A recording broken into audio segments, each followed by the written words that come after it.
Hello guys, how you guys doing? So the Olympics is coming right up, and in today's How to Slice, we're gonna be checking out some beautiful sports drop.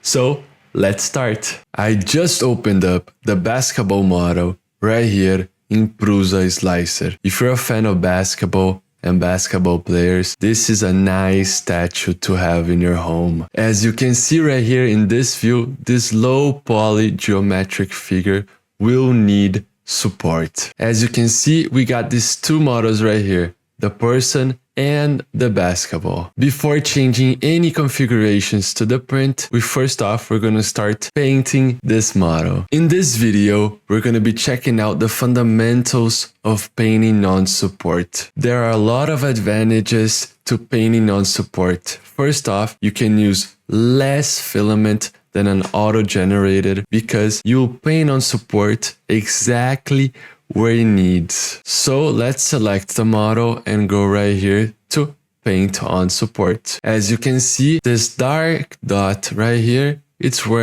the paintbrush. So you can increase this paintbrush over here in brush size to paint a bigger region in the model. So sometimes it's hard to recognize where we need to paint on support.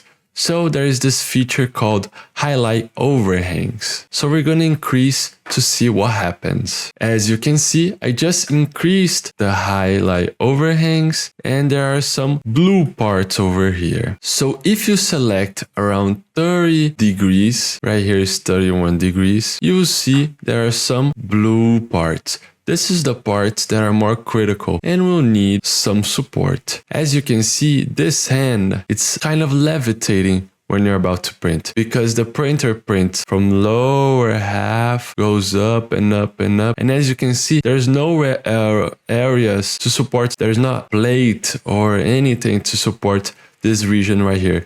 So you need support because your printer cannot print on mid-air. So a 30-degree angle is enough to see where the most critical areas. So right here in the hand is a critical area. We will be selecting and painting support around that region over there. So right here in his chin, it really needs support because his chin cannot print on mid-air. So we're going to be selecting painting on support over here in the leg region. It's really crucial to get everything right. Sometimes it's recommended to paint more than you think it needs because it's better to paint on more supports than to the print fail on you. So you can sometimes do a rough paint. This is a more critical model. So I'm going to be painting right here with some bit of care. So as you can see, the regions that were in blue, I painted on some paintbrush, right? So as you can see, I'm going to be teaching you some tips. So as you can see right here, in the upper part of his hand, you do not need support in that region. So if you want to erase something, you select Alt and click. So it will remove where you painted incorrectly. So as you can see right here, I erased where it did not need support and I messed up. So now it's right. So the model is painted. Let's get back to the plate right here. So as you can see, this model needed support.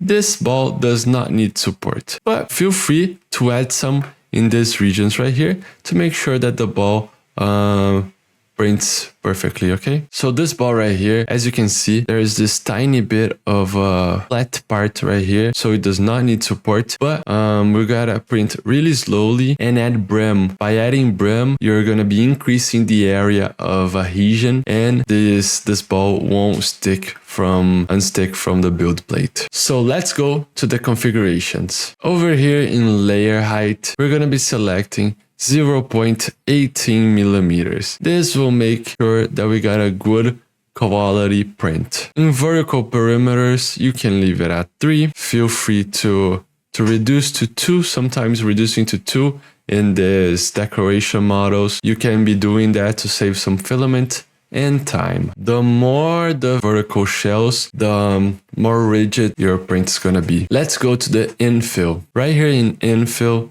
we're gonna be increasing to 15% and select the fill pattern to gyroid. So as I said, right here in skirt and brim, we do need brim for the ball, but for the model of the person in the base, we do not need any brim. So I'm going to be teaching you how to add brim just to the ball. So don't mess with any of these configurations over here. So let's go to support material. Over here in support material, we're going to be generating support material. So as we did, we just painted on support. So we do not need to auto generate support. Okay. As you can see, let's go down right here to style, and we're going to be changing to organic support. Is a support that is similar to a tree. It builds branches to connect to the support.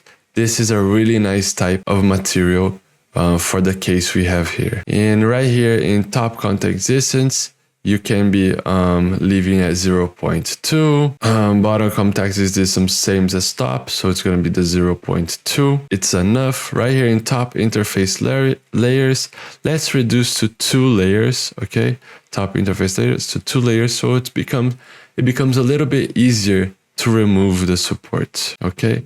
Support on build plate only. You can leave this activated. So let's go back to the speed. Over here in speed, we're going to be reducing a little bit of the speed to make sure that we print. You can do the overhangs. Becomes a really good quality of print, right? Over here in first layer speed, let's leave it at 20 millimeters. So the first layer needs to be really slowly so we can have a good first layer, and that will impact in your adhesion layer, right? In your build plate adhesion.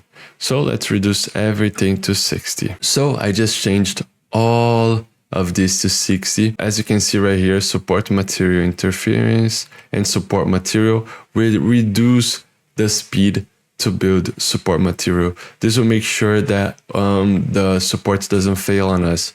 Sometimes the branches can fall down if you print in really fast speed. So let's go back to the plate. So the final thing to do is add brim just to this part right here. As you can see, we got the basketball player right here. It's got paint on support and only to the basketball player, and the basketball ball does not have any special configurations. So let's add some. So what you gotta do is right click on basketball ball, add settings, and we're gonna add skirt and brim. Brim type and brim width. Okay, so we just added skirts and brim. Right here in brim type, we're going to select outer brim only and increase this. We can select 8 millimeters of brim. So let's slice. So as you can see, I just sliced the model, but there's something wrong. As you can see right here, the ball, it's got brim right here. It's all fine. Painted on support, but I forgot the support to this region right here, to his elbows. If, let's see, let me show you. If you really go down the layer by printing, his elbows right here, it's painting on midair. So we gotta add some support to that area too. As you can see, 30 degrees was not enough. So we increase it, and sometimes slicing the model and taking a look will make it clear where it needs support. So I'm going back, paint on support. This region right here, as you can see, in 30 degrees, it wasn't enough to show that it needed support, but it does need support. So let's select the elbow right here. This is a crucial part because it really needs support.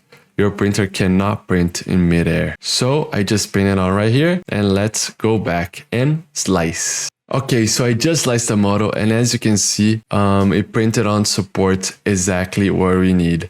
So that goes to show you that sometimes you gotta analyze the model really nicely to see where it needs support. Sometimes just by using the highlight overhang angle, sometimes the angle can be printed, but the printer does not recognize where it's gonna print midair, okay? So the model is ready to print. We got brim just on the ball over here, and the model is ready to print. So this is a good, this type of support, the tree. It's really nice. Your model will turn out perfect. So the model is ready to print. Make sure you check out all of our drops in stlflix.com, and happy printing. Bye-bye. I hope you guys enjoy it. Those slicing videos are an initiative from STL Academy, which is the educational project from STLflix. So if you guys want to learn more about 3D printing, you could check our description and look at STL Academy courses. And don't forget, see you guys at the next slicing.